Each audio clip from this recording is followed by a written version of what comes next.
قارون ایک غریب شخص تھا، لیکن وقت کے ساتھ ساتھ اس کے بعد بہت سارا مال آ گیا، اور بہت کثیر تعداد میں جب مال آیا تو وقت کے پیغمبر کا مخالف ہو گیا، کیونکہ بنی اسرائیل میں رہتا تھا۔ حضرت موسیٰ علیہ السلام بنی اسرائیل کے پیغمبر تھے۔ اس نے کہا کہ کوئی ایسا موقع آنا چاہیے کہ حضرت موسیٰ علیہ السلام پر تہمت لگا دی جائے۔ چنانچہ اس نے شہر کے ایک مشہور بدنام حسینہ جس کا نام منیرہ تھا اس کو بلایا اور 1000 درہم اور اس کے ساتھ سونے کا ایک تھال دیا۔ کہا اس کے عوض تمہیں صرف یہ کرنا ہے کہ حضرت موسیٰ علیہ السلام پر زنا کی تہمت لگانی ہے، آگے کا کام میں خود سنبھال لوں گا۔ یہ کہہ کر اس نے منیرہ کو اشرفیوں سے بھری 2 تھیلیاں بھی پیش کر دی۔ اس کے بعد قارون نے بنی اسرائیل کے لوگوں کا اجلاس طلب کیا، جس میں حضرت موسیٰ علیہ السلام بھی موجود تھے۔ قارون نے حضرت موسیٰ علیہ السلام سے باز کرنے کو کہا۔ اس پر آپ نے کھڑے ہو کر فرمایا کہ جو شخص بھی چوری کرے گا اس کے ہاتھ کاٹ دیے جائیں گے، اور جو کوئی زنا کرے گا اور غیر شادی شدہ ہوگا اسے کوڑے مارے جائیں گے، اور اگر وہ شادی شدہ ہوگا تو اسے سنگسار کر دیا جائے گا، یعنی پتھر مار مار کر اسے مار ڈالا جائے گا۔ جو کوئی دوسرے پر جھوٹی تہمت لگائے گا تو اسے 80 کوڑے مارے جائیں گے۔ یہ بات کرتے ہی قارون اسی وقت فوراً کھڑا ہو گیا، کہنے لگا اگر ان میں سے کوئی جرم آپ کرے تو آپ کے لیے بھی یہی سزا ہوگی یا نہیں ہوگی؟ جواب میں حضرت موسیٰ علیہ السلام نے فرمایا قانون سب کے لیے برابر ہوتا ہے، اگر میرے اندر یہ جرم پایا گیا تو میری بھی ایسی سزا ہوگی۔ تب قارون نے کہا کہ مجھے معلوم ہے کہ شہر کی ایک عورت کے ساتھ آپ نے زنا کیا ہے۔ حضرت موسیٰ علیہ السلام نے کہا معاذ اللہ، اس عورت کو ابھی حاضر کیا جائے اور اس کا بیان لیا جائے، اگر میرا زنا کرنا ثابت ہو گیا تو قانون کے مطابق مجھے سزا دی جائے گی۔ قارون بڑا خوش ہوا، اس نے فوراً ہی منیرہ کو وہاں پہ بلا لیا۔ جب منیرہ آئی تو حضرت موسیٰ علیہ السلام نے سامنے کھڑا کر کے اس سے کہا اے منیرہ، تجھے قسم ہے اس پروردگار کی جس نے دریائے نیل کے 2 حصے کیے تھے اور جس نے تورات نازل فرمائی، سچ کیا معاملہ کیا ہے؟ میں نے تیرے ساتھ ایسا کچھ کیا ہے جو قارون اور اس کے ساتھی کہہ رہے ہیں؟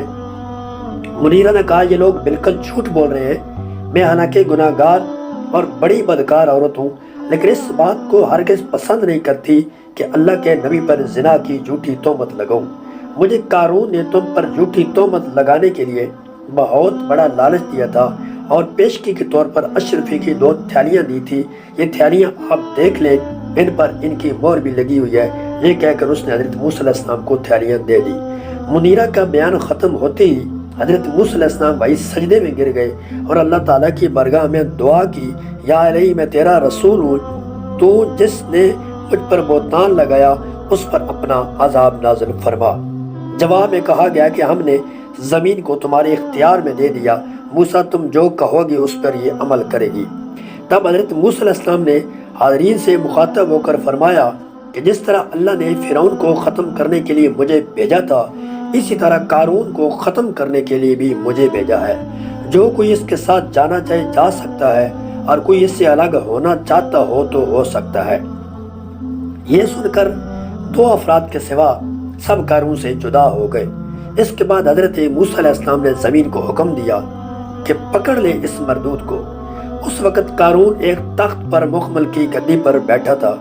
زمین نے پہلے تو اس تخت کو نگل لیا اور تخت زمین میں غائب ہو گیا، پھر قارون کے پیر رانوں تک زمین میں دھس گئے۔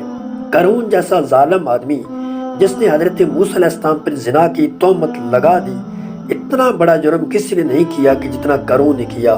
لیکن اس وقت بھی قارون نے کہا اے موسیٰ مجھے معاف کر دے، لیکن انہوں نے زمین کو حکم دیا اسے اور اندر لے جا۔ وہ کہنے لگا اے موسیٰ مجھ پر رحم فرما۔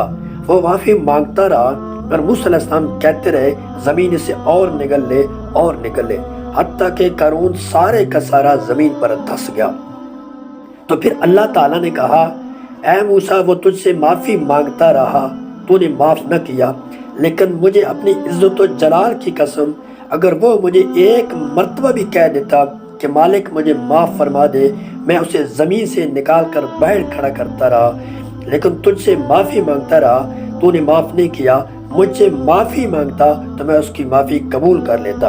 اور بعد مفسرین نے لکھا کہ اسی وقت نازل ہوئی کہ اللہ تعالیٰ نے وحی کے ذریعے حضرت موسیٰ علیہ السلام کو مخاطب کر کے کہا اے موسیٰ، قارون اور اس کے ساتھیوں نے آپ سے 70 مرتبہ معافی کی درخواست کی لیکن آپ کی اس کی درخواست قبول نہ کی۔